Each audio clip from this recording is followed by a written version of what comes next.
Да, пускай.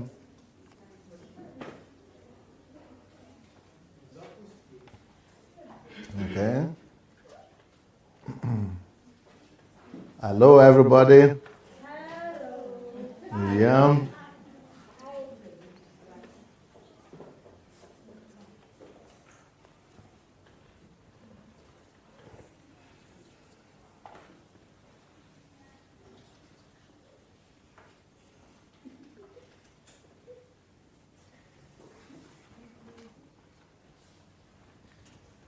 Well, hello on Facebook. Welcome, Facebook audience. Let's welcome them. Let's clap for them.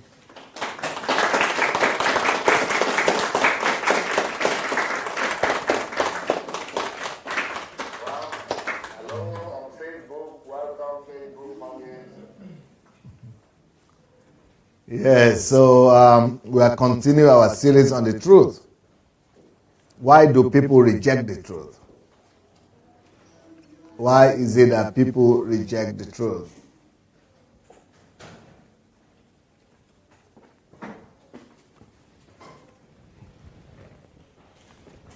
So we're going to continue our classes.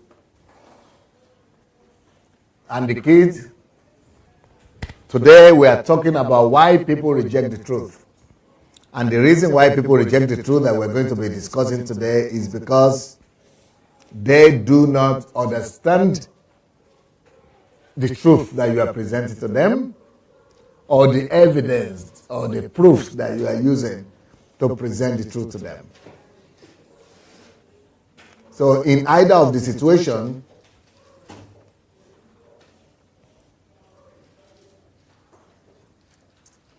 people often reject the truth because they do not understand. And that is understandable. It's not always easy to understand what is taught to us for the first time, from the first time. So we could as well anticipate that there will be times when you as Christians or you as young people will present the truth about anything. You will talk to people about the truth, and you know it is the truth. And you are surprised. Why can they reject it? Why are people rejecting this? And the only reason why they are rejecting it is because that truth you are presenting to them, or the way you are presenting it to them, or the proofs that you are using to argument your case, to argue your case to them, might not be convincing enough for them. So people will likely reject it, not because what you are saying is not true, not because the truth is not the truth, but mainly because they do not understand. Now, I've given you many reasons why people reject the truth. This is another reason. People reject the truth because they don't understand, So what do you need to do in order for people to understand? In the case of Jesus, let me see a passage. How many of you remember the parable of the sower? The parable, when Jesus was talking the parable of the sower, that the sower went to sow, and some fell on good soil, some on bad soil, some on, you remember? Come tell us about the parable. Joy is ready as usual. She's going to tell us about the parable. You have microphone? Microphone.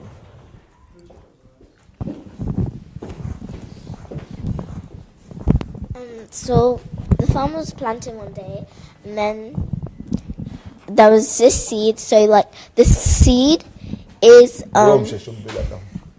this seed is the word of God, and the ground it went on is the hearts of men. So the seed, the farmer was planting one day, and then a seed went on good soil. One went on thorns. Another one went on the pavement side, and the fourth one went on rocky. Well, went on rocky roads. Rocky, yeah. And And then the good ground. yeah. And it was explaining how Jesus was explaining how the hearts of men and the word of God. So, but the rocky soil is really bad. The good soil is that you let the word of God into your heart and you let it grow.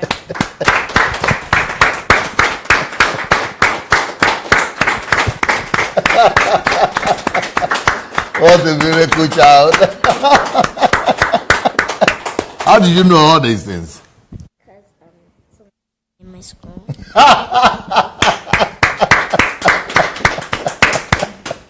It's like you remember everything anybody tells you. You don't forget stuff?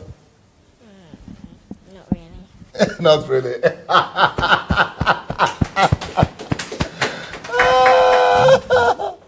Very good. Good job. Good job.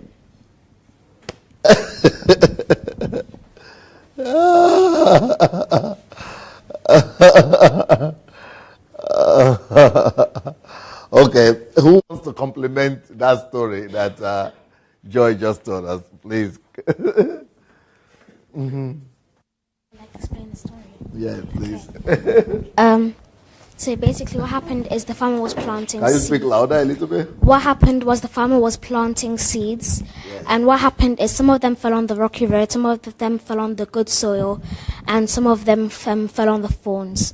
The ones that fell on the good soil are the ones that heard the word and applied it to their lives, and the ones that fell on the rocky soil is the ones that heard the word, and they let it come out through the other ear, and they didn't do anything about it. The seeds that fell on the thorns is the people that didn't hear the word or receive it. Very good. So you know the meaning as well, eh? Okay. But there is another detail I want to talk about this parable. After Jesus finished telling the story about the parable, his disciples called him together and they came to him and told him that, will you explain the parable to us? Like, we don't understand this parable. And so to which Jesus answered and said, and he said to them, do you not understand this parable? How then will you understand all parables? Now, in that one verse, Jesus used one word twice. In one sentence, Jesus used one word twice. Who noticed? What was that word? Parable. Parable? No, he used parable twice. Really? There is another word he used twice in that word. Okay? In that sentence. Understand. Understand. He used the word understand twice. He said, do you mean you don't understand this parable? If you do not understand this parable, how will you, maybe it's actually 2 or 3 times, how will you understand other parables? So parables also is 2 times. Yeah, you're right. But the word I'm talking about is the word understand. If you don't understand this parable now, how will you understand other parables? So the word is understand. Why is Jesus particular about understanding? Jesus is so particular about understanding. The only thing he's concerned about is one word, understand, understanding. He's only particular about that. These people need to understand what is happening. Why is Jesus very concerned about people understanding like this? And in other places, Jesus will come to them and say that you of little faith, don't you understand? I've been with you all this while. Why can't you understand? Jesus is always talking about understanding. In some other cases, he will tell them something like, he that has ear, let him hear what the Spirit of God is saying. He will say things like, verily, verily, I say unto you. Then, tell them the parable. Why is he emphasizing?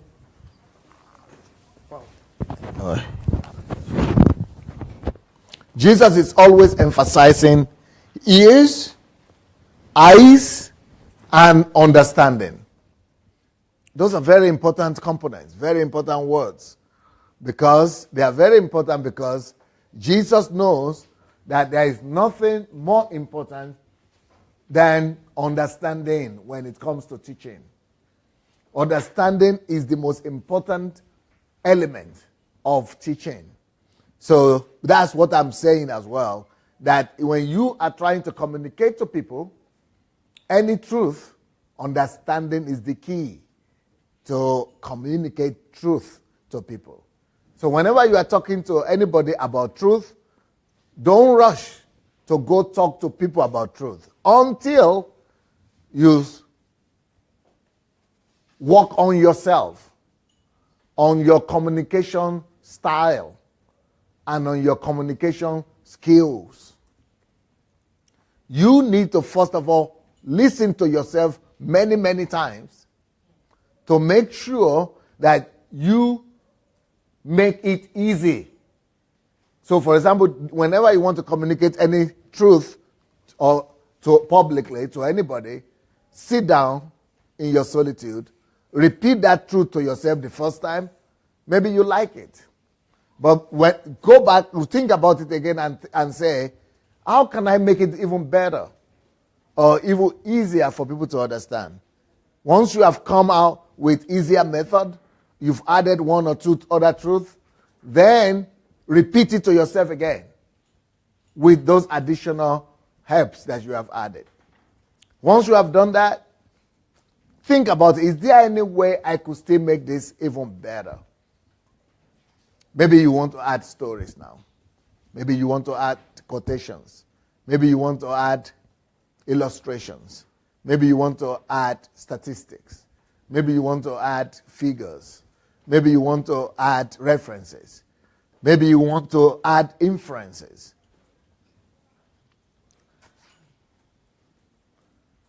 Then repeat it to yourself again with those other helps. Then choose the one of them that is easiest for you to understand and for others to understand.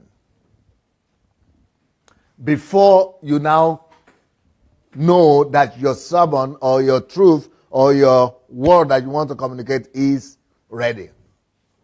It has to be ready, and you have to repeat it to yourself many, many times so that by the time you go out to talk to anybody about it, you are not forgetting anything, and you are having the best variant, the best version, and the most perfect variation of your truth.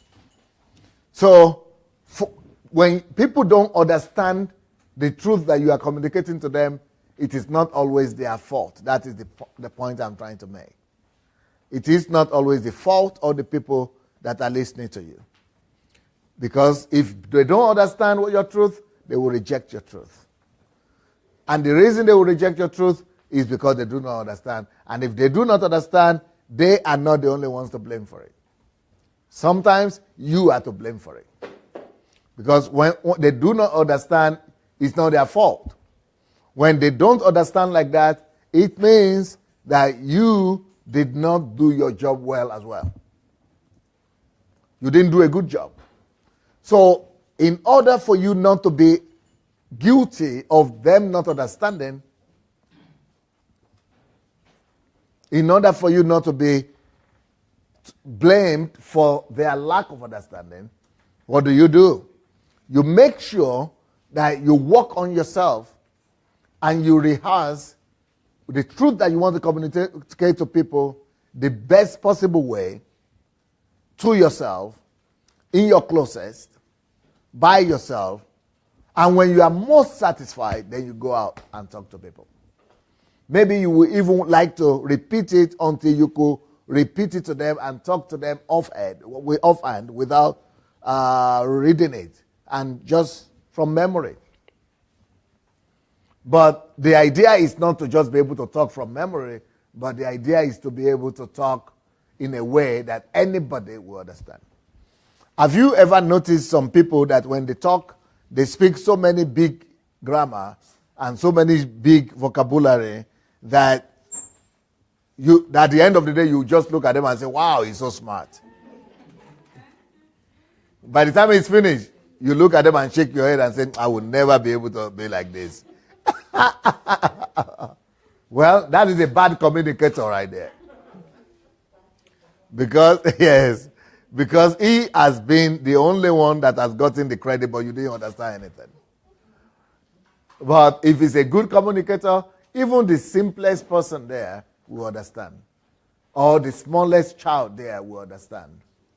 Even if you are the smallest person there, you should understand what the person is talking about. But if you don't understand, it's not a good communication. So good communication is, don't worry about it, don't worry. So that you will not be the one to cry today. No danger, doesn't hurt. So the good communicator is the one that is able to communicate that everybody at the end of the day says, wow, it is so clear that even a child will understand. That is good communication. Don't ever be under the pressure of trying to impress with your knowledge. When you begin to try to impress with your knowledge, you could do a good job with that. People will clap for you and say, wow, he's so smart. But at the end of the day, they go out and they don't remember anything. So don't try to impress people. Also, don't come to talk to people trying to speak to them all the big grammars that you just learned the last time you studied. Don't try to come out speaking big grammar. Even if you happen to speak big grammar, break it down until everybody understands. So, understanding is key. The goal of your talking to people is for them to understand. So how do you know they understand? People understand when they can implement what you have taught them. The purpose of understanding is to implement, is to perform, is to do what you have taught them. So if the people are saying they understand and they are only able to repeat, then they didn't understand. People only understand when they are able to do as well. So that's why Jesus is very particular about understanding. Now, so Jesus decided to break that parable down to his disciple. And you will see a big difference. If you read that parable, you will see the way Jesus brought understanding to his disciples. So let's read it. In Mark chapter 4, verses 13 downward. And he said to them, do you not understand this parable? How then will you understand all the parables? So, of course, he was surprised that they didn't understand. So what did he do? Did he just get annoyed and turn his back and left? No. When people don't understand, it means it's not just their fault, it's my responsibility to do a better job. So instead of Jesus just turning and saying, you are too dull, I'm leaving, he knew what to do and he did better. And what he did is, he started all over again. Now that he started, he was not just telling them the parable, he was explaining every point and every part of the parable. So, he says, the sower sows the word. Before, he had said the sower went to sow the seed. But now, he explained to them that the seed is the word. So, he's giving them exact meaning of everything he meant. So that is to bring understanding. So now they know, okay, I don't have to be a farmer. Each time I hear the word, it's the same thing. It could either be in good soil, bad soil, and all that. So he keeps on saying, and these are the ones by the wayside where the word is sown. So the seed that falls by the wayside, he said, when they hear, Satan comes immediately and takes away the word that was sown in their hearts. Wayside. What is wayside? Wayside means on the way. It did not get to destination. Wayside is talking about, when you are going somewhere, the way is for you to take you to your destination. The purpose of a road is destination. But if the thing stops at the roadside, where is the purpose? Where is the destination? It means it didn't get to destination. And Jesus explains to us here, why is it that a seed will fall by the roadside? He said it's because Satan comes immediately and takes away the word that was sown in their heart. Each time you forget a message or a word or a truth that is given to you and you don't even remember it, you don't remember to meditate upon it, that is roadside. It means Satan is after. Satan is to blame. Satan is after that word and he has just stolen it away from you. So roadside is the word that does not get to the destination. The destination is that it has to get to your heart. It has to get to your mind where you are going to process it, think about it until it gets to your heart. And from your heart, it's become your understanding. And from there, you could begin to practice it. But when you don't even remember anymore, that means that word has fallen by the roadside. So, next one, it says, this likewise, that's the second seed. It said, this likewise are the ones sown on the stony ground. That is the second seed. They fall on the stony ground. When they hear the word, immediately receive it with gladness. So they receive it with gladness initially, and they have no root in themselves, and so endure only for a time.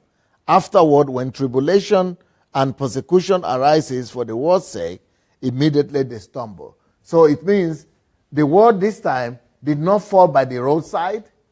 It actually got to the destination. So the word actually got to the mind of the person or to the heart of the person. But because it didn't succeed in taking root. It didn't succeed in taking root. It was lying on the surface because there was stone on the ground. So there was no root there. And because of that, the word also was there only for a short time. And trials and tribulations, because it was lying on the surface, went and removed it, and the person loses the word, or loses the truth. Then the one that falls on the thorns, among the thorns, they are the ones who hear the word, and the cares of this word, because thorns are things that are ready to shock it. So those are the cares of this world, deceitfulness of riches, and desires for other things entering in, they shock in the word, and it becomes unfruitful. So there are three things that make people to lack understanding. Three things that make people not to hear or to receive the truth that you are speaking to them. Three things that fight against people's understanding. One, Satan is the one that comes to take what is on the roadside. Second, shallow-mindedness. Shallow-mindedness, because it's a stony place, there is shallow-minded, it's not deep. It didn't go deep. Shallow-mindedness.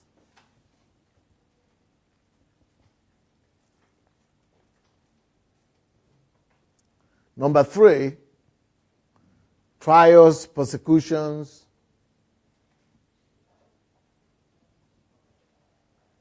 No, sorry. That is, the third one is deception of the word. The deceitfulness of riches, desires for things, and worldliness. Yeah, so the deception of the word, carelessness and frivolities of the word.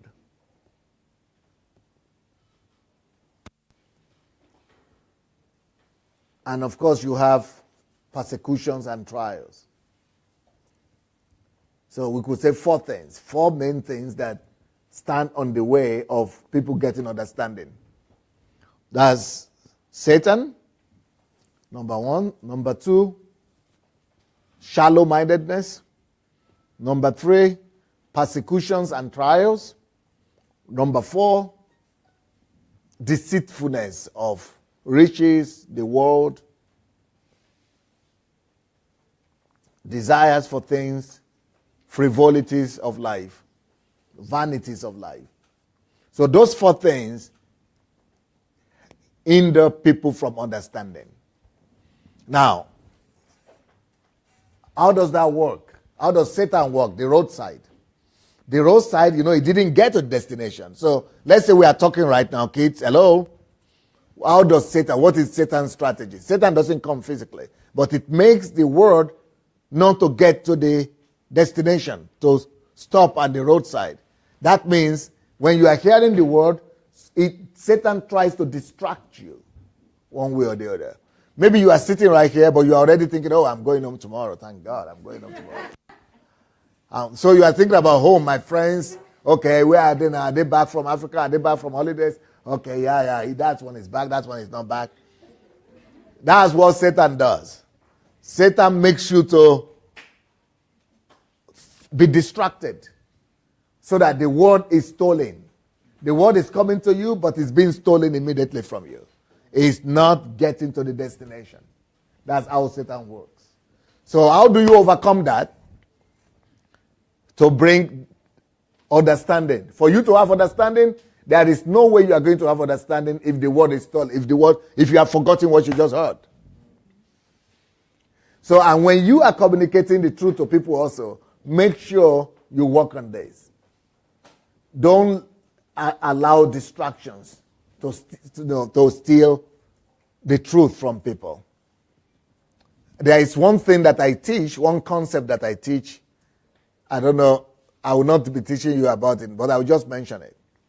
For Satan not to usurp the truth and take over and hijack the truth that you are speaking, you need to teach people to be in the here and now. But since you are young and you are teenagers yourself, for Satan not to be able to steal the truth that is being communicated to you, repeat this word after me. Be in the here and now. You've got to learn to be in the here and now. That's one of the greatest things you could learn. What does it mean to be in the here and now? To be in the here and now means that you are not playing with your smartphone while the truth and instruction is coming out to you. To be in the here and now, you are not thinking about any other thing out of what you are hearing right now. To be in the here and now, you are not bothering about the flies and the butterflies and the bees like yesterday. When you begin to bother about the flies, it means you have no more joy. That's exactly what I'm saying. You saw the fly, it flew to your place? Yes? Yeah, that's what I mean. Yeah. So don't pay attention to the flies. If you don't pay attention to the flies, then Satan is not going to be able to steal it away from you. But when you are distracted like that, that's what Satan wants. He wants you to be distracted from the truth. So that is the roadside. That means that the truth has fallen by the roadside. And sometimes, hello kids, when the teachers are talking to you, you are somewhere else at home. on the way or with your friends, in your mind, even though your body is here. Does that happen sometimes? Yes. Yeah, that's exactly the work of Satan there. That's what it means by it being stolen on the roadside. Satan comes to steal it on the roadside before it gets to a place where you could meditate upon it, before it gets to settles in your heart, where you could think about it, where you could process it and try to go and implement it. Satan makes you to lose it immediately. Satan steals the word from you from even getting to the destination of your heart. Roadside always comes through distractions. When you are being distracted, you are not in the here and now, Satan takes over and steals the truth and the word from you. Okay. Now, concerning those people who are watching right now, regarding those people who are watching this program on Facebook, that happens a lot when you are doing Facebook, when you are watching Facebook messages. Because while you are watching the Facebook message, you are cooking, or you are dressing, or you are doing many other things. And that's exactly what Satan likes. Satan steals away the word by not letting it get to the destination, by making it fall by the roadside.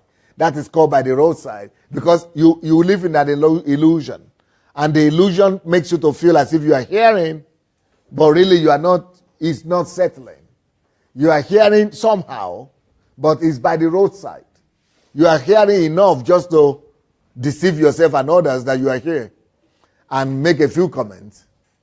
Even the comments themselves could be a roadside distraction that Satan could employ.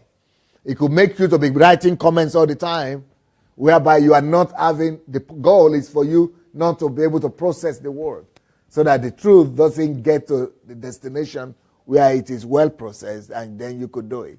So any kind of distraction is the roadside that Jesus is talking about. That Satan is the master of roadside, trying to distract you and making the seed fall by the roadside.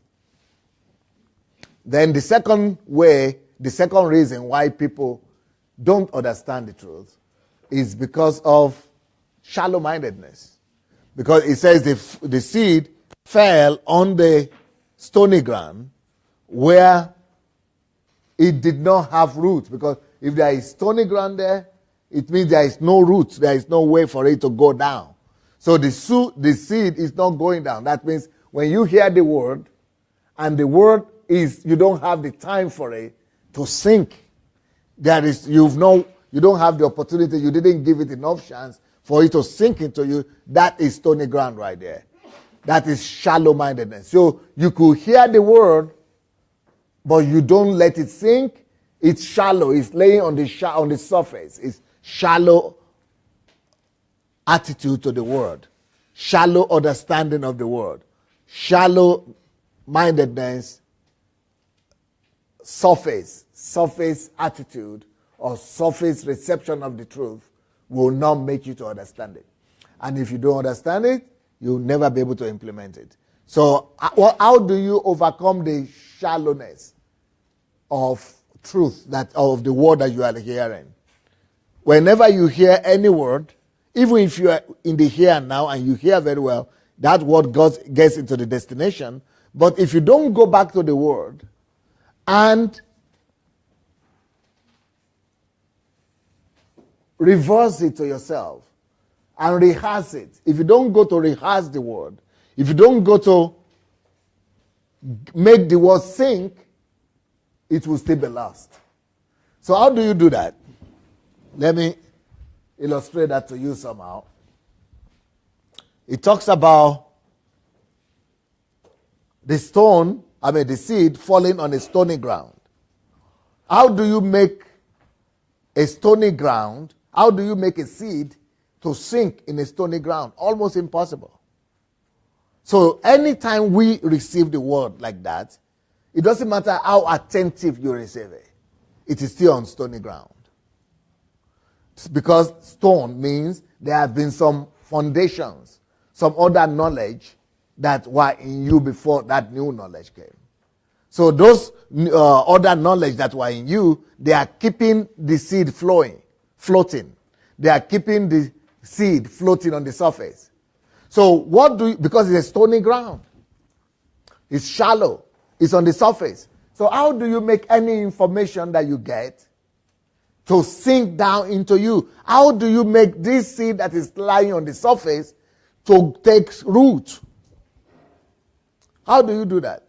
You only make it take root by going back to that place where the seed fell and walking on that ground. So every time you hear the word or the teaching, that's why they give you home assignments or homeworks.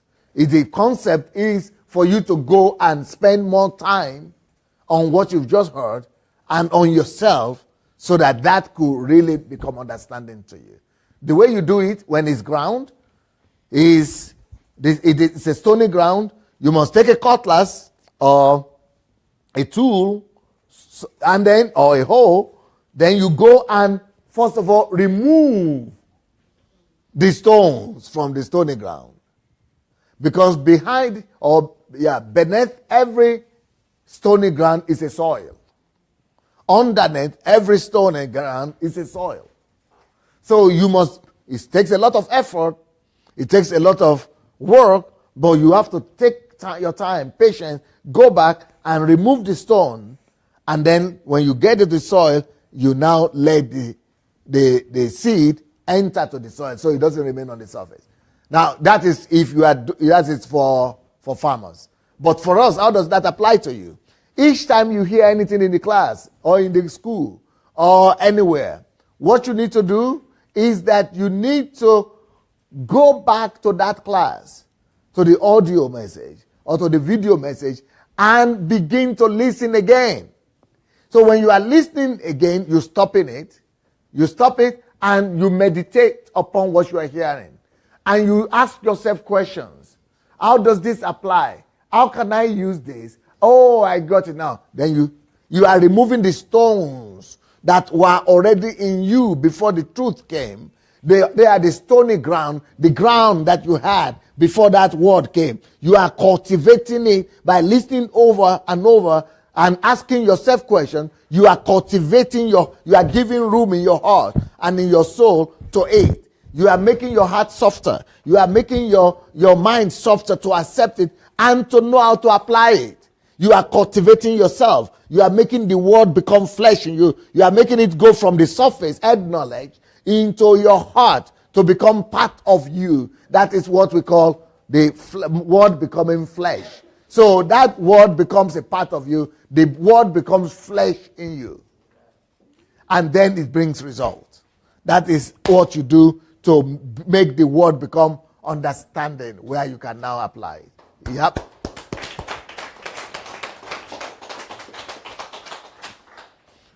So the fact that the seed fell on a stony ground is not a tragedy.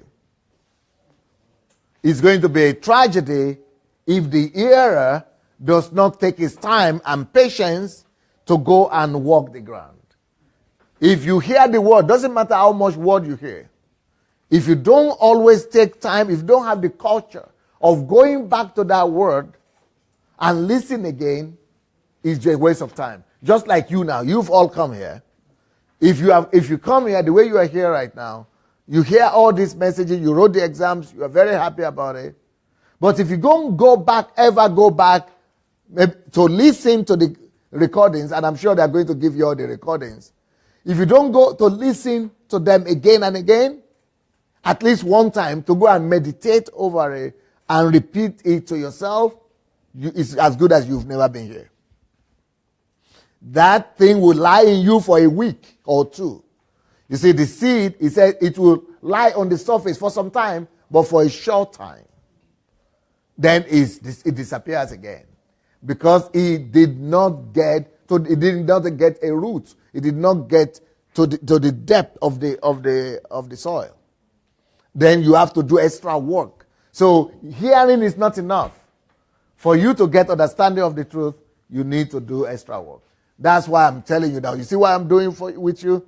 I am teaching you how the word and everything we are teaching you this way could become understanding for you to benefit you. Now, when you now get to a place where you begin to teach other people, teach them not just to hear you, but teach them not to be satisfied just hearing. Because I used to be a pastor. I'm still a pastor, but I used to just do pastoring. And I used to be surprised all the time. Why is it that you listen?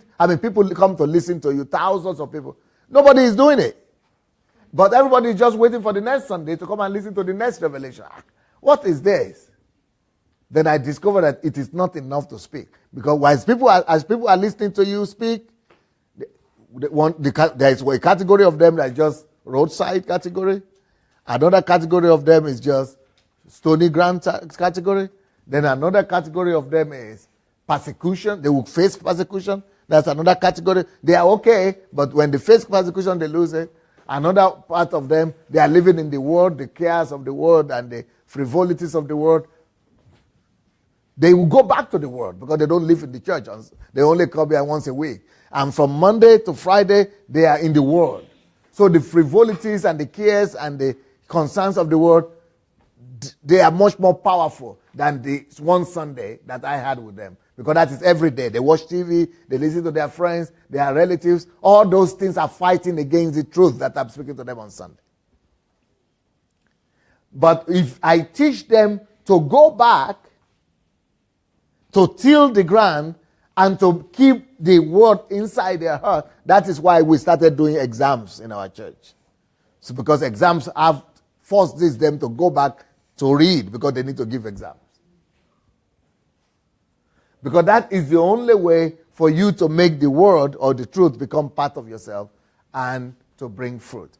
So the next category of people that get the word of God or the truth is the category of people where the seed falls among the thorns. When the seed falls among the thorns, those are the frivolities of life and the cares of life and all those things. That thorns are a serious matter. So, but let's look at how do you deal with that? Because people who come to you, they are going to go back to places where there are thorns everywhere. What are the thorns? Temptations, cares of life, concerns of life, worries, problems, attacks, and just worries and frivolities and lust and temptations and all those things are just the real life situation. So how do you help people to overcome that and still make the word become productive for them? Okay, so let's go back to the farmer's scenario like Jesus told us the story. So you sow the seed, you already know how to deal with the stony ground. Now, this seed has fallen among thorns. So what do we do with that? What you do is go back to that ground, pick up your seed, look at the thorns that are there, and the only thing you need to do is to make sure that you have a lot of patience. Take your cutlass, take your hoe, and with a lot of patience, uproot every thorn. Uproot every thorn. Don't cut them. If you cut a thorn and sow the seed, what will happen? It will grow back and shock that seed. So when it comes to thorns, you've got to uproot. But underneath every thorn is what? It's a soil. If you will be patient enough to cultivate and to uproot and deal with the roots of the thorns, you'll find the soil. And your seed will be able to enter the soil and will not be stolen away, and it will also grow and bring forth fruit. You see? It's all about understanding, which means, let's go back to you. How do you apply that to yourself? It means you've just listened to the teachings here. When you go back to London, the first thing you will discover is that a lot of messages were waiting for you. Those are the frivolities and the cares of life. Then a lot of phone calls will begin to come in. I tell you, they will come. They will come. Your friends, oh, where were you? Okay, let's go out. Tell me what has happened. Those frivolities are already attacking you right there. They are already taking you away. The next thing you remember, after you come from McDonald's and from KFC and from casino, I mean, not casino, what? Domino's. People go to Domino's? Okay. After you've gone to a few places like that, you have even, the only thing you now remember is not the word. Okay, yes, I was in Ukraine last week. You only remember that you were somewhere last week. But the word, you don't even remember the speakers, talk less of the words. What is that? That it will happen to you if you don't mind. And even if you are adults, your husband has caused you, oh, go do this, oh, your children, your friends, your church, but it's gone. So how do you deal with those thorns? Those are real thorns because you need to go to work, you need to work, you need to get the car, you need to get the fuel, you need to buy food products, you need to cook, they are real stuff. So how do you make the truth take root in you despite the frivolities of life? The same thing. Make sure you have patience. Take your time. Just like when you go to the soil, when you go to the farm and you needed to uproot those thorns, you do it by yourself. It's a time of solitude. It's a time of loneliness. And it's a time of hard work. So also, find some time of solitude. Find some time where nobody is there to distract you. It's a time to work on yourself. Because you work for your boss, you work for your work, you work for your family, you work for food, you work for restaurant, you work for everybody else. Find some time to work on yourself. So get all the material that you got from Kyiv. Begin to listen and stop them and write some things down. Ask yourself questions. How can I apply this? How can this help here? How can this help here? When am I going to act on this? What should I do next? What is my next step of action? Concrete steps. And then you repeat that to yourself. Okay, these are my plan. These are my action plan. Then you put your control system. I'm going to do this, and this. I'm going to do this then. I'm going to do this now. Then you move to the other one. I'm going to do this later. I'm going to do this other time. I'm going to talk over this. I'm going to research more on this. Then you move on the other. So you must have decisions taken upon everyone on each one of the things you've heard today. And when the action plans are already in place, then you move to another one. So that is how you remove the thorns. Then there is another thing you have to do to remove the thorns. You remember, you must remove the thorns from the root. Then you have to sit down and say, I have the action plans now, what I want to do with the words I've received. What are the forces distracting me most? What are my my biggest sources of distraction? What are the things that will distract me most from taking all these actions, from doing these things? If I wake up tomorrow, what are the things that will disturb me most? Distract me most? Maybe work. Okay, I have to limit that. But since you are not working, friends, TV, fun, pleasure, all these things could distract me. So write them down, then come up with a strategy of how to overcome friends. I switch off my telephone. Let them leave their message. When they leave the message, I decide who to reply, who to call back, who not to call back. Then they want me to go out with them to McDonald's or to cinema or to some places. Well, I'm nowhere to be found. I disappear to my room. Oh, well, mom gave me some assignment to do. Or, well, my parents said I shouldn't go out today. Well, you have some excuses, but you get yourself alone to make sure that your priorities, all those decisions that you have written are your priorities. You must always do your priorities first. You must always do the things that you want to do first before you do what other people want you to do. So all those decisions you have taken, all those plans that you have made, all those action plans that you have written out, make sure that you put everything on the backside to first of all do them, to make sure that those things are done. And you must create the time, you must push everybody away from your life to just concentrate on making the action plans come to pass.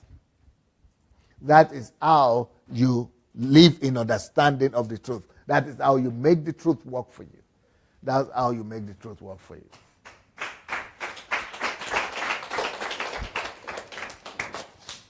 Now what will happen is, if you will do that, the truth is established in you, in your system, you have action plans for them. So what then happens when persecutions and tribulations come?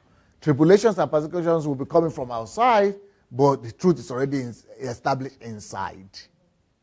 But when the truth was only outside of you, in your head or in your notebook, all the trials and tribulations, you don't have time to ever get there again. But once you have established that truth inside of you, let all persecutions come. You are already grounded and you will keep on bringing forth fruit. Same thing when frivolities and temptations and anxiety for the things of the world come, you have exactly the right answers because the word has become flesh in you. The responses will be coming automatically from you because you are already established in those truths. But the tragedy of our days is that that parable that Jesus spoke about 2,000 years ago is still as needful today as then. Even it's worse now. And it's already been spoken about, it's been spoken of 2,000 years back. But it's even much more needed, it's much more real today than then. Because today, people just hear, they just listen, but they don't take the pain to really clear the stones, the thorns, and to make the seed get to the destination and really bring forth fruits. That's why churches are full of people who cannot produce results, who don't have results. Because we just teach them and we think once we have taught them or we have spoken to them, we have done our own part. But we must also help them to get to have the culture of making the word get to take a firm ground in the heart of the people. Okay, let me show you some other ways that Jesus dealt with the question of understanding.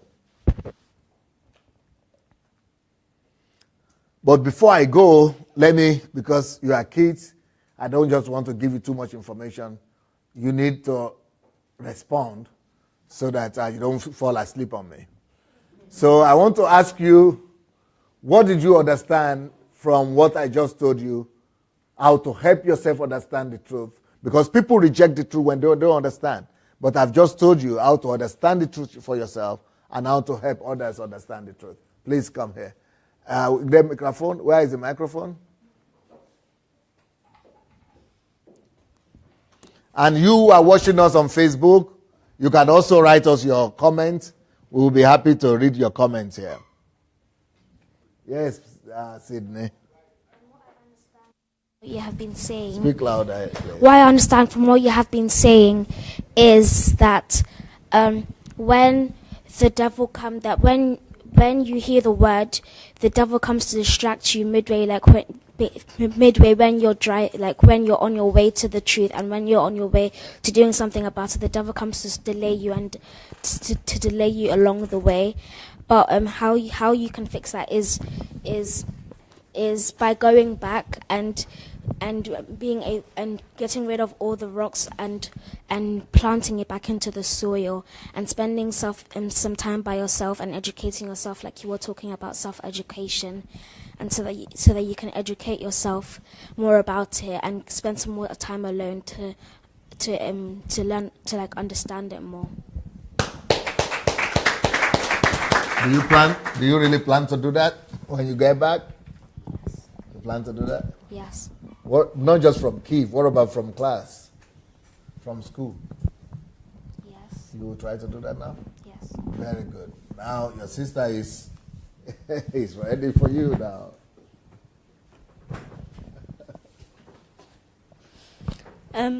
What I learned is that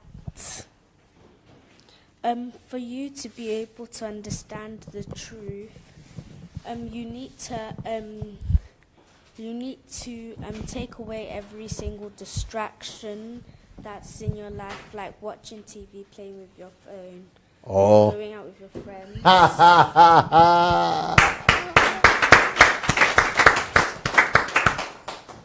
And more, so that you can be able to repeat the word that you have learnt about truth, and so that it will be able to sink into your head and you'll have a better understanding of the truth, and then that way you can be able to teach it to those who are around you. Two sisters, Sydney and Sandy. Wonderful. Okay.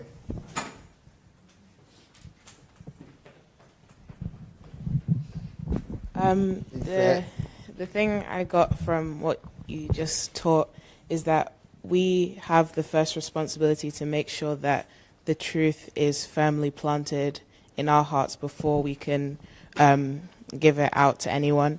And it kind of reminded me of the verse that says, by their fruits you shall know them. So it's like, unless we plant the truth in us and we can show the fruits of the truth that we've been taught and we understand, no one else will be able to benefit from what, because like you can't give what you don't have. So if we don't have the understanding for ourselves and we don't have the complete knowledge of what the truth is and a firm foundation of how to apply it into our life and how to help others, no one else will be able to gain that from us as well. So instead of blaming others for their lack of understanding, we should like turn the mirror back to ourselves and see if we fully understand it before we teach it to anyone else. Okay, but how do you overcome the thorns and the stones? And you have to examine your life and see what is a hindrance to you understanding the truth, such as distractions, whether it's the devil like distracting you with thoughts or different desires of the world, like the lust of the eyes, lust of the flesh, and the pride of life, or it's the people around us that are stopping us from taking in the truth fully because they either have alternative truths or they don't want to understand what we've been taught. So I think going through each major sphere of our life and pruning what doesn't need to be there for our own personal growth can help us to do that. Beautiful. Who is next? Please come.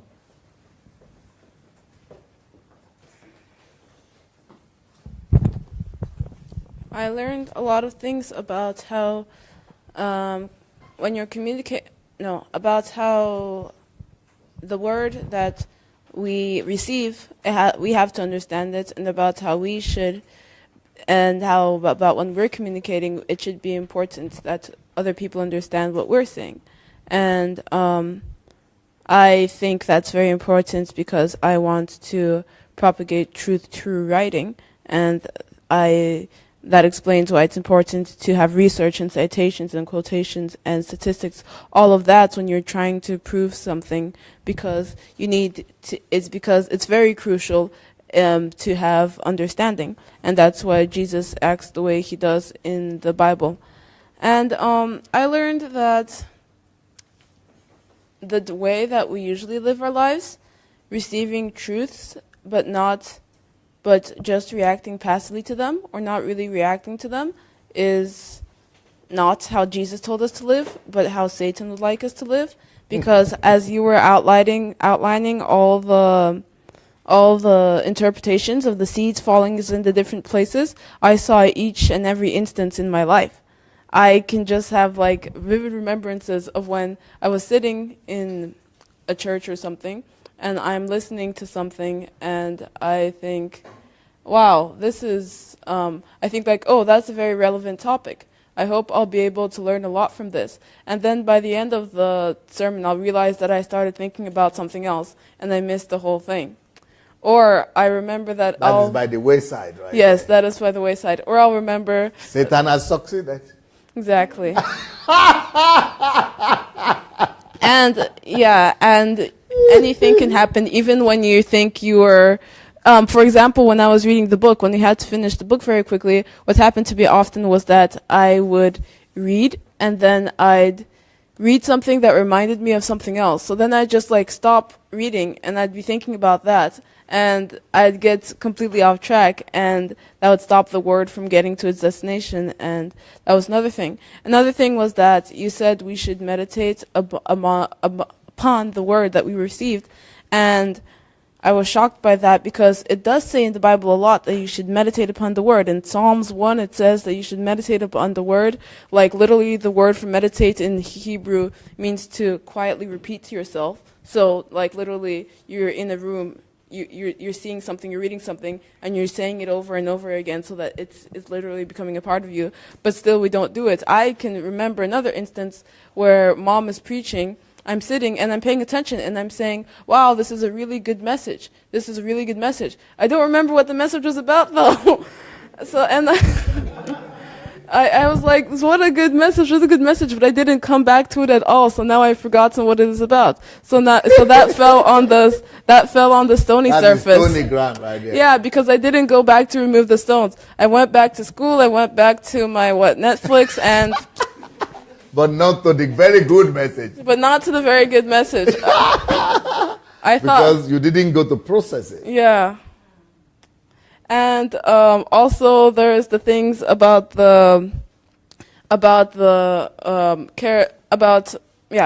child-mindedness, and then there's about the cares of life. And that was it's just funny because I think Jesus' parable is almost more relevant today than it was then, and especially to us. No, literally as you were speaking, I was just remembering things like we have our class chat, for example, and then maybe every day it's like, hey, we should have a class hangout. Hey, we should have a class hangout. Hey, we should have a class hangout. And, you have these thoughts. I was like, oh, but I have this teacher, but we have HMT then, so I can't go then. But then you're thinking, okay, maybe right after the HMT or right between this. So, and like, I'm realizing that I have what should be my priorities. I have my goals and I have my truth. But because what is class hangout? What would I give you? Exactly. But I think that because of the pressure of going out with your friends and not being so cold and like self-centered or something, that I should put aside my priorities and put aside my truths just so that I can have some pizza with them sometimes. But that's not what we're supposed to be doing. We're not supposed to be just drifting around and getting a little bit of everything. We're supposed to have a word that that has come to our hearts and that we're focusing on and cultivating. So that thing you said about having to turn off your messages and stuff, or tell your class friends that you have an assignment to do or something. That was really resonating with me because I had kind of started doing that, but then I was having doubts because I was thinking, well, people are complaining to me that I'm not getting their messages. And I was like, but it's been so long since I went on a hangout already. But actually, if I haven't reached all my goals yet, if I haven't followed all my plans yet, then that doesn't matter because I have my priorities and I have the word that needs to get to its destination, and I shouldn't let anything choke that. So, thank you.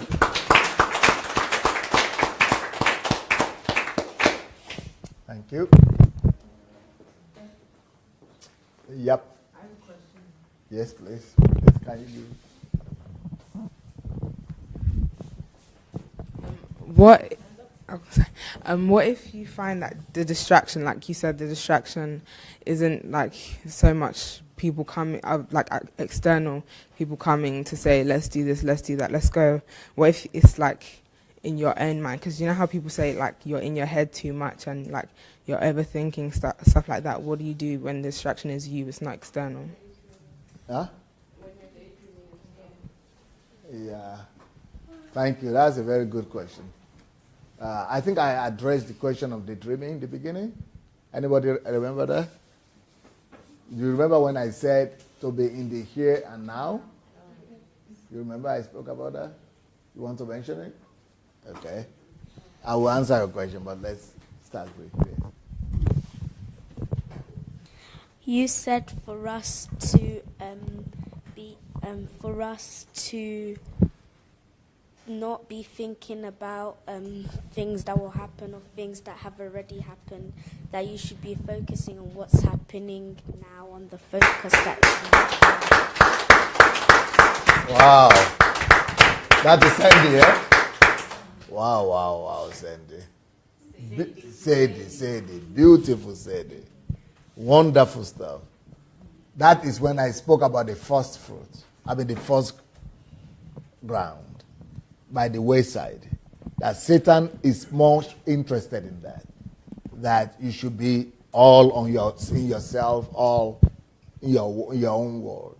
And that's when I spoke about some things are happening here, and you might be thinking about going home tomorrow or something. Or it doesn't matter. It doesn't mean that that's exactly what you could be thinking about, but it just means you are thinking about anything other than that particular fruit that we're talking about. So that still belongs to the first category when the word or the truth falls by the wayside. When you are into yourself too much, it means definitely the truth is passing you by. And that is exactly what it means that the word Satan makes you to do that so that the word will not get to its destination just by the wayside. It's like you are all there, you know what's happening, you are all inside, it's all happening, but it's not really getting to destination because you are too focused on something else. I like what you said. Not be thinking about what had happened or what's going to happen, but about thinking about what is going on right now. I'm not thinking about myself even. So I must remove myself from the picture. And the only thing I'm concentrating on is that particular truth or word that is happening right now. And then I go back and I work more on it. It is still a form of distraction, but it belongs to the first category when Satan makes people to be distracted by daydreaming or thinking of something else, why the word is just passing near them and around them. And they think, I'm here, but really, not really. Thank you. Yes, sir. Can you take it to Pastor? Thank you, sir. I just wanted to add one point with young people, especially teenagers. Your explanation about the stony ground was it really sank deep into me. And how you broke it down, that the stony ground sometimes represents your previous knowledge, that's standing in the way of you receiving a newer information or a better level of knowledge. Yep. And a lot of young people come to, we've all been teenagers, I remember when I was 15, I thought, I knew everything that there is to know about the world and about life works. Let's be, I think some of people here parents would probably recognize that sentiment. But it's a very simple, very easy pit to fall into when you're young. To think, I know so much now. How much else is there to know? And that can become a stony ground. That was beautiful. Beautiful. All right. Take it. Okay. I have. Okay. I'm sorry. All right. I have a question concerning multitasking, so-called multitasking, because I think that can be kind of a gray zone. Like you said, lots of people, they think that just by hearing something, they can receive it. So there's a popular practice of listening to a message or like training or something, but meanwhile you're washing the dishes, you're doing homework, or like you're doing something that should require more attention, but you're dividing it between things. And that's also a way that the word is falling by the roadside.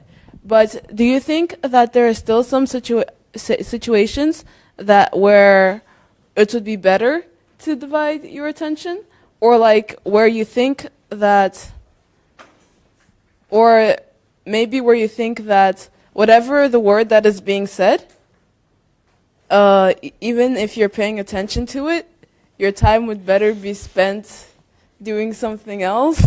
So, like, because sometimes if, like, okay, for example, sometimes if I go on a class hangout and I decide that nothing is going on, so I'm going to not pay attention to my classmates, but I'm going to write something. Like sometimes I can do that. Or if I'm in a company, for example, where they're saying things that I don't really think are worth my attention, then I can try to like do something that is worth my attention. Or if I think that, or if for example I'm trying to refresh something, like if I've listened to a message before and I've listened to it a lot and I have some work to do, but in the background also, so that I can like kill two birds with one stone, I'd also refresh that other message. Like, do you think that still it's better to multitask sometimes? So we should do it with wisdom. Just like if we're actually being distracted and not getting enough information from both things, then we should focus on both things. But if it actually is wiser to divide your attention, do you think there are times like that? Or do you think that 99% of the time you should be completely focused on the here and now? Beautiful question. Beautiful. Very needful question. The only problem is that you supply the answer yourself. Okay. So, yes, that's what you see me and Mom doing all the time. And let's start with Mom. Whenever she's in the kitchen, she's always listening to something. But then, what does she do after kitchen? She goes back to the room, sits down with that same material, writing and listening. So she has either she's listening first as a general thing, then she goes back to do thorough work. Or she had listened to it and done thorough work, but then she's doing other things, but she needs to refresh herself. And she's refreshing her knowledge with what she's done. So the most important thing really is not really as much as how you are listening now, but how much of work you do on it later on. But also, it is you should do that definitely when you have already done something, or you know you can combine right now. You can normally combine multitask when the thing you are listening to or what you are doing right now is not too essential. It's not demanding all your 100% concentration, and so you could maintain. So but there are some tasks that would demand your 100% concentration. That is when you would not want to multitask. But when you are multitasking is when things you are doing are not so fundamentally important, needing your 100% attention.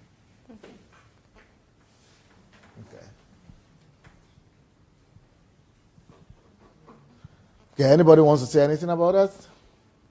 Okay, I thought I should give you some more, passages and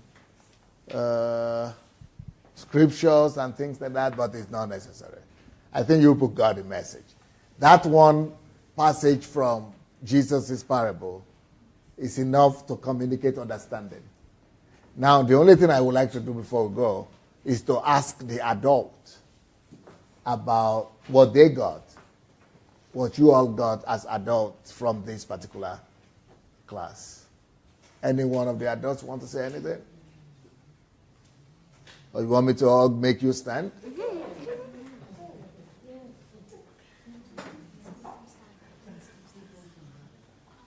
Everyone present, any one of you could talk. No, you are not here. You just came in. So you want to deliver them. But I want people who are here to talk. Yes, please. Okay.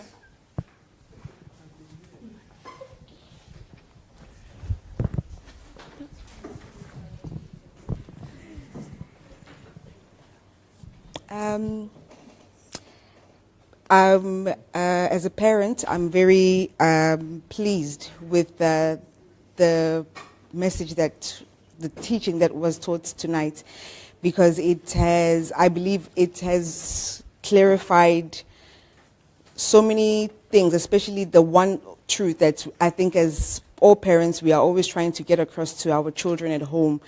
I know with my children, when you are sharing the word or you are trying to have a discussion or a conversation with them, you will see that they start fiddling with their fingers or they start losing attention because they are just tired of sitting there and listening to what you're saying. But I believe that with what they heard tonight, knowing the importance and knowing that all those things that they were seeing as maybe mom or dad just talking too much is actually relevant to whatever the situation or what the case might be, and that now they will appreciate it and know that them not paying attention and finding things to distract them is just Satan, distracting the truth that is supposed to be heard when they are addressed at the time. And I love the fact that you spoke about them knowing how to prioritize their day or their week, and knowing that it's important for them to, first of all, do their homework or self-education or whatever the case might be for each individual. But I would also just like to clarify, especially with the priorities, because I know that for me personally, my girls will definitely use this one against me. Priorities should also, how home chores are also a priority. So please don't neglect that or think that because Pastor Sunday said, I have to read or I have to do this, it's my time, that home chores are not a priority. They're still a priority at home. Please. Yes, home chores might not be number one priority, but they Yes. are priority, part of the priority, but not number one priority. Number one priority is self-development, right? They got that one from the morning.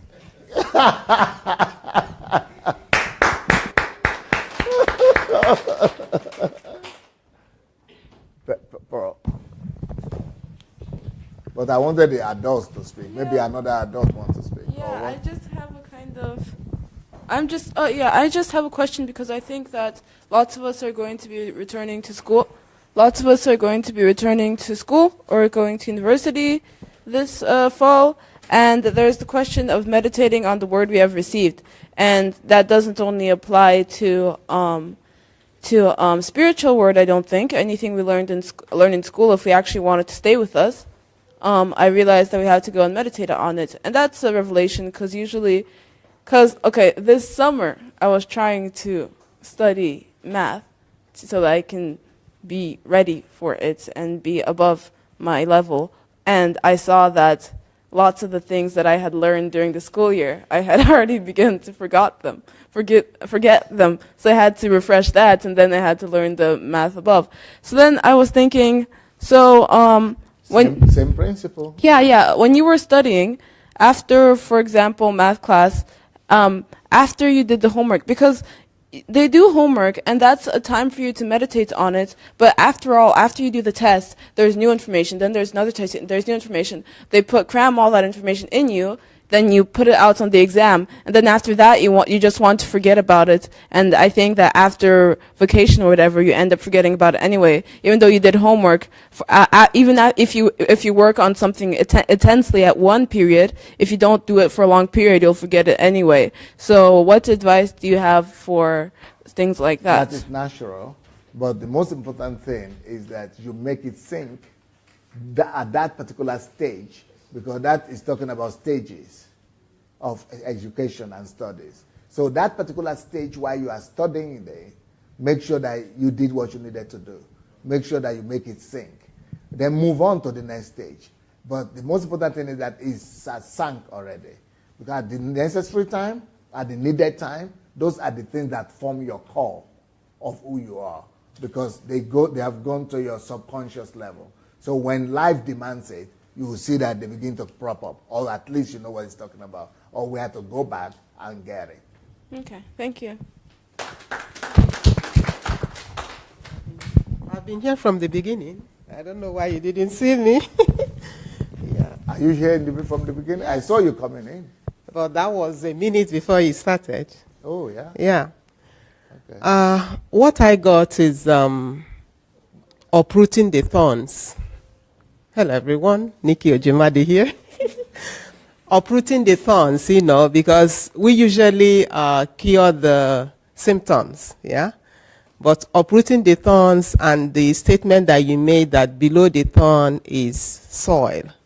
So that means if you take time and diligence and patience to uproot the thorn, then we are now exposed to the soil that we can plant now the right seed to grow and, to fertilize us or whatever to make us mature. So same with the stones. Same with the stones, yeah. And I must confess I'm one of those that multitask when I listen to messages. Because even if I don't do anything here, I don't get it immediately. So I combine doing things, and it's now left for me to go back, like you said, and listen again to make the message flesh. So that's a task for me. To be more deep in what I learned, to make it flesh, I have to go back again and again and sit down, like you told me the other day, and write and make sure that I get the same principle. Yes. Okay.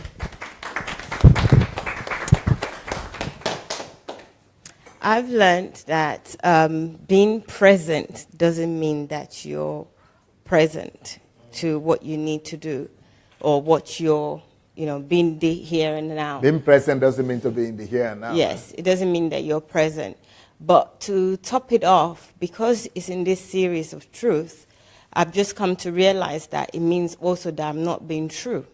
I'm not being true to myself. So I'm deceptive if I am present, but I'm not present here and now to what is happening. So that's really shocking to me, and it really makes it really bad because it's a habit that I have lived with all my life, but because I get by one way or the other, not in the best way that I want to, but in some ways I'm living with it, but realizing that I am being... you get by in your own estimation. Of course. Maybe not necessarily not to you. in my... yeah. Because that camera today was still shaking. Yeah, but...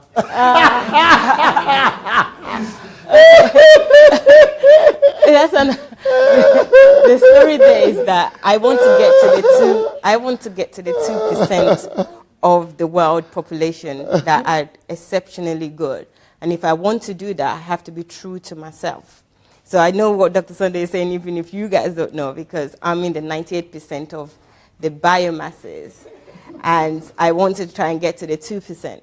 But it's really heartbreaking for me because this is something that I've done all my life, and I'm really, really trying my best. Well, not trying my best, actually. I really want to make a difference. But the other thing that I really learned today that is really important for me is that when the seeds fall on a stony ground, my opinion is that if it falls on a stony ground, it means that's his problem. That's the... Not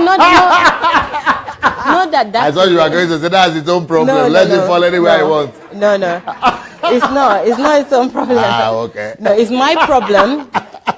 It's my problem, but it's almost like, another one bites the dust.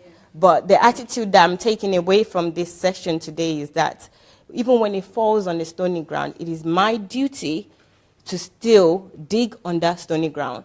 The difference with it falling on the solid soil and on a soil that would germinate is that soil, if it's on the soil, it will germinate, it will be easier to germinate. But because I've allowed it to go on a stony ground, I need to now dig the ground and do extra work. So where I'm thinking it's absolute, when it falls on a stony ground, there's nothing I can do. I've now gained the knowledge, the power to now, okay, unfortunately it's fallen on the stony ground, but I still can't just leave it like that. This seed cannot just go to waste. I need to now, get on my knees and start to dig until I get soil from that stony ground. So this is really important for me, and I didn't really see it that way until this teaching, and So what is how do you convert that to real life situation? It's actually maybe with a lot of things in my life that maybe I have neglected because I felt like it's on a stony ground, not being truthful in terms of not being here and now. Go back to all the things, like the list of things that you've asked the young people to do, including myself, in terms of priority. So the things that I have set before as goals, but they have not even been achieved or even been started yet, that for me is probably a stony ground because I didn't prepare, I didn't do the things that I'm supposed to do. Due diligence. My due diligence, and I just neglected them and just left them and said, okay, let me move on to the next. But now all those things are also important. Actually, more important that I complete them, I get them done. So go back, do what I'm supposed to have done before, and make sure that I put a plan in place and follow those plans. So you mean you want to, you might as well resume your live broadcast on Who Am I? Yeah. Because that thing was started half a year ago. Yes. And you did about 2 or 3 programs. That's and then the stony ground showed itself up. And the thorns took over. So that's one of the... and, that's just one. Yeah, that's just one that you know about. And then there are other things in terms of the priorities. Yeah, maybe I don't have the friend distraction and the phone distraction and all the other distraction, but maybe it's like what Janet said. Yes, the internet distractions. Yes. I am my own. Yes, I am that. I'm my own distraction. And I'm on the same. Same page. Yes, of that distraction. Phone I don't even have. It's not working. Other things I don't have, but I distract myself. I'm the one that is not focused. So I'm always drifting, and there's something here, there's something else here. I'm playing around and just messing about. So I really need to really work on that. And yes, I know Dr. Sunday and everyone is laughing, but that Who Am I is really a big thing for me that I could really pick up and do well, but neglected it, and there's no reasons why I should. So yeah, that's my lessons. Thank you.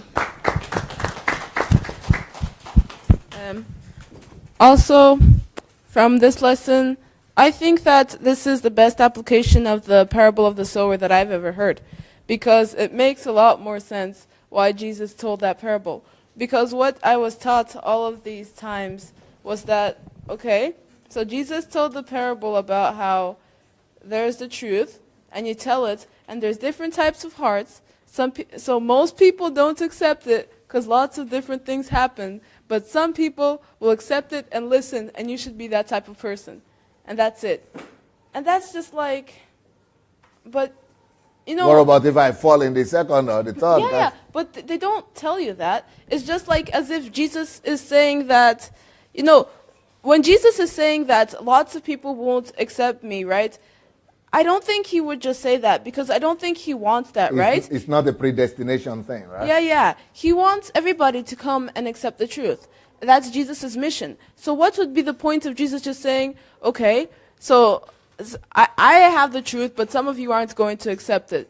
I think the reason that he told us the types of people that don't accept this truth is so that we don't do that. But what I kind of was seeing it as was that there's some people that are just like made that way. Like some people, they just won't accept the truth because it fell on the stony path. No exceptions. And then some people, They are condemned, so to say. yeah. And some people, they're like, something happened to them, so they won't accept the truth. And some people are just lucky enough to be open. But that's not how it works, because each of us in life will have... It's like it's not fair, right? Yeah.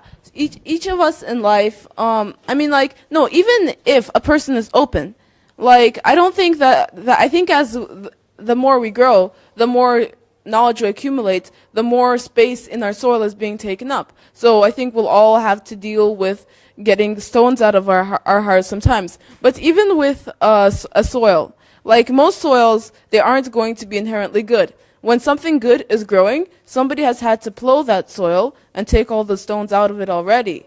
So the soil that was good, maybe it was the heart of somebody who had already worked on themselves. But even if it was like by accident or something, I still think that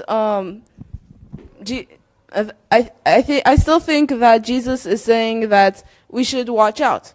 We should watch out so that even if our heart is open to Jesus' truth right now, we should guard ourselves to see that we shouldn't let any thorns spring up and choke what is growing already, and that we shouldn't let any, rocks bird of the air. Yeah, birds of the air come and, eat what is beginning to grow already, or rocks come and start to take up space in the soil, even if the seed has already started growing there already. So even though the parable of the sower was so deep that Jesus wanted people to understand it, he even because some parables he told and interpreted and that was it. But this one he said understand 2 times. He wanted us to understand. Even the word here, like maybe you guys have heard it.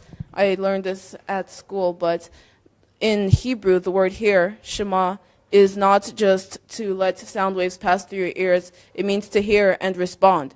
It means to hear and apply. So that's why Jesus really wanted us to understand. And with the parable of the sower, I think that God wanted us to do more than just know all the categories of the people, but to understand this and to be careful, to watch out. So I'm really glad for this application of the parable of the sower. So I have a question. What about if you know it and when someone asks you... You might need to stand here. Okay. So what about if you know what to do, and if someone was to ask you, like maybe a few months down the line after you've seen it or you heard it, you repeat it back to them, but then you don't apply it? What is that classed as? Well, that means the information or the seed is still on the stony ground. So it's on the surface. Anytime the thing is on the surface, when it's not applied, it means it's on the surface. Even though it's in your head, you could still repeat it back to them, but it didn't become flesh in you. The ground is not open to receive it deep into the soil, because it's only when it goes into the soil that it will bring forth fruits. So when it's still in your head, even if you still remember it 100 years later, it will still not bring fruit. Because the purpose of understanding, like Paul said, is to bring fruit, is to bring response, to bring an answer. So understanding, the whole reason why we are talking about understanding is that it goes in and capable of bringing forth fruit. Okay. So if it's in your head, that's still called surface. That's, like I said, shallow. It's the floor, the thing is shallow. It's not grounded. It's a surface kind of thing. It's like still a form of stone. Okay. Thank you.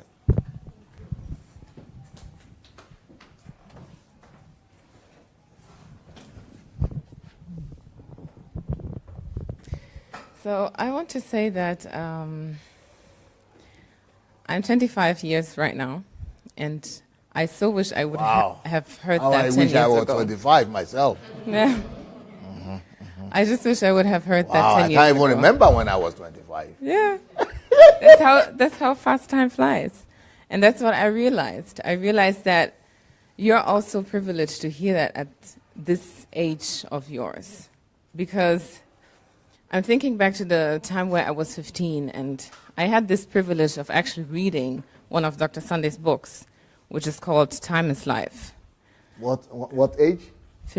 I think I was 15, 16. And I was thinking, because the task that was given to us was to read the book as quickly as possible so that we can learn to be effective. And I was thinking, I had a few books that were given to me. All of them were from Dr. Sunday. And even though it wasn't really made clear to me the value of what we were doing, I was thinking, what is the smallest, like the thinnest book that I can use so that I can just finish the task really quickly? And I did. I finished. I was happy with myself, and I thought, I completed the task. And now I'm catching up with what I actually did not read, because I was being shallow-minded.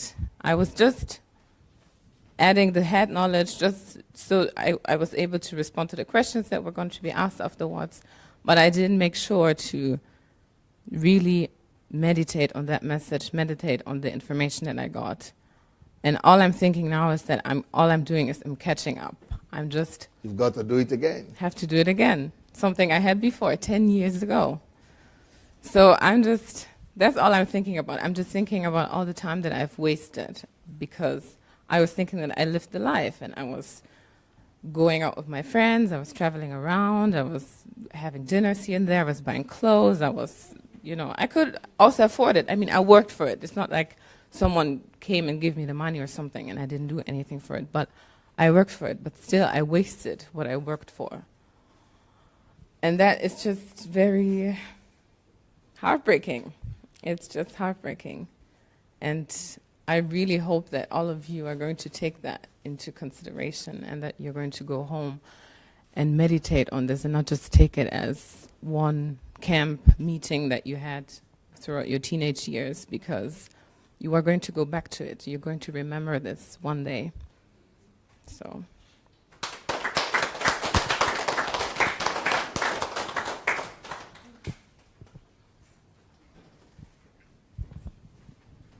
Anybody still interested in speaking? Okay. Well, a lot of you are going home tomorrow.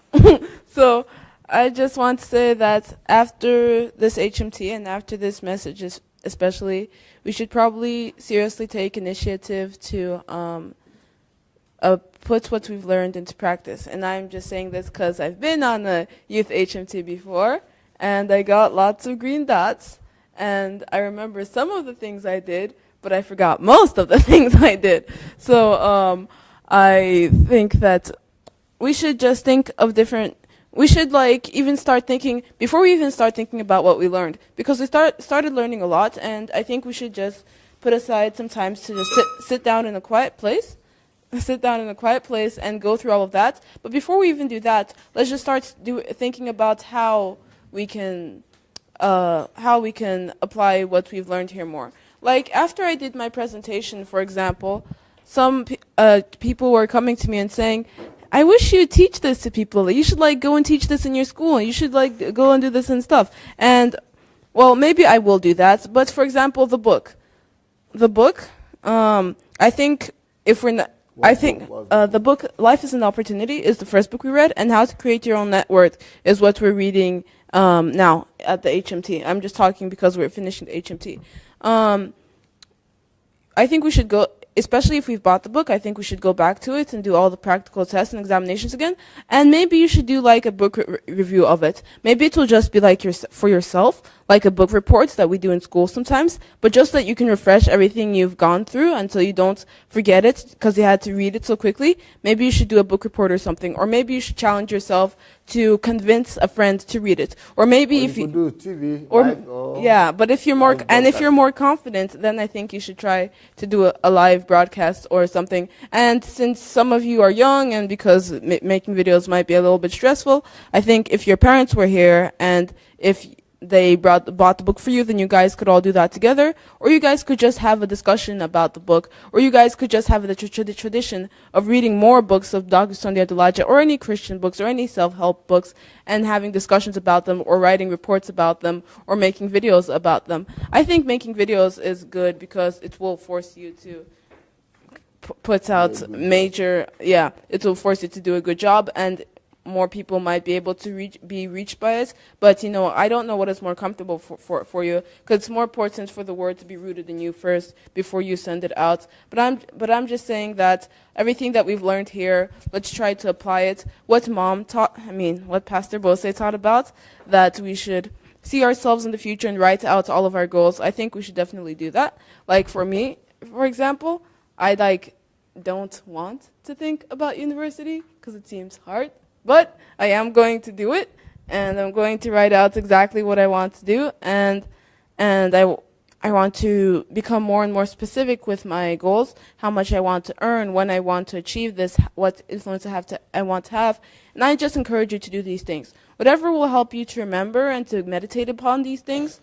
Like maybe you'll take little part at a time. Maybe you'll just take some principles that Pastor Sunday outlined, or that Pastor Chris outlined, or that any of our teachers outlined, and you'll write them out and paste them around your room, so that put them up around your room, so that every day you'll encounter them and every day you'll be forced to think about them. Anything that causes you to come back to it over and over again, you don't have to go through it immediately, because even if you focus on it for a short time, you'll forget it. But just so that we can start thinking of how we can seriously apply this, because like Julie said, we are having this amazing opportunity right now, and it would be a big tragedy to waste it. So thank you for listening.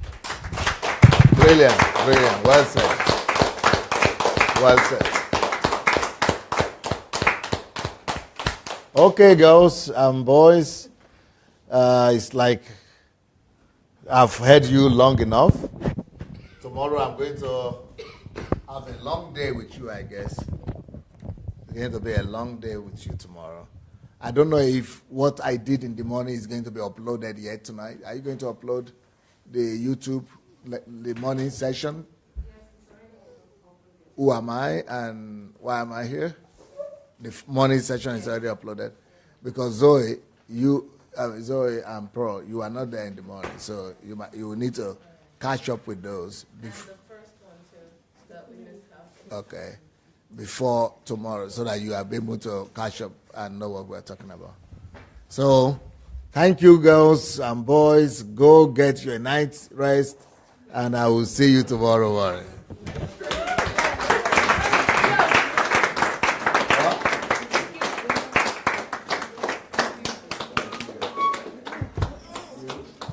Okay, please be seated.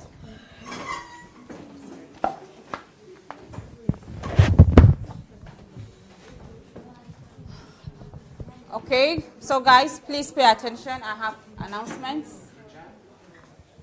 Yeah. I don't want you guys tomorrow to tell me that I didn't hear your announcement.